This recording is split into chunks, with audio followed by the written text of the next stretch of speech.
আসসালামু আলাইকুম বন্ধুরা। আজ চলে আসলাম আমার প্রাণের শহর, রেলের শহর সান্তাহারের একটি ঐতিহ্যবাহী সিনেমা হল, সান্তাহার পূর্বাশা হল। সান্তাহার মোটামুটি 3টা সিনেমা হল ছিল: পূর্বাশা, মালা, উপহার। কালের পরিক্রমায় মালা এবং উপহার সিনেমা হল দুটি বন্ধ হয়ে গেছে। পূর্বাশা হলো আজ মোটামুটি শেষ পর্যায়ে। আসলে বাংলাদেশে ওইভাবে আর সিনেমাও তৈরি হয় না, মানুষ ওইভাবে আর সিনেমা দেখতেও আসে না। তাই বাধ্য হয়েই মালিকপক্ষ সিনেমা হলগুলো ভেঙে হয় শপিং মল করছে, না হলে অন্য কোনো প্রতিষ্ঠানে রূপান্তর করছে।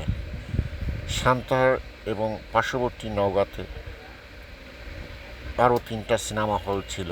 নওগাঁ যে 3টা সিনেমা হল ছিল সেগুলোও বন্ধ হয়ে গেছে। সান্তাহারে শুধু পূর্বাশা হলটাই অবশিষ্ট আছে। বর্তমান যুগে সবার হাতে হাতে মোবাইল আসার পরে আসলে মানুষ ওইভাবে আর সিনেমা দেখতে আসে না, সিনেমাও আসলে ওইভাবে আর তৈরি হচ্ছে না। এই জন্য আজ এই প্রতিষ্ঠানগুলো এই পরিস্থিতি। আসলে কিছুই করার নেই, সবই সময়ের দাবি। আপনারা ভালো থাকবেন, সুস্থ থাকবেন, এই প্রত্যাশা আমি করি। আসসালামু আলাইকুম।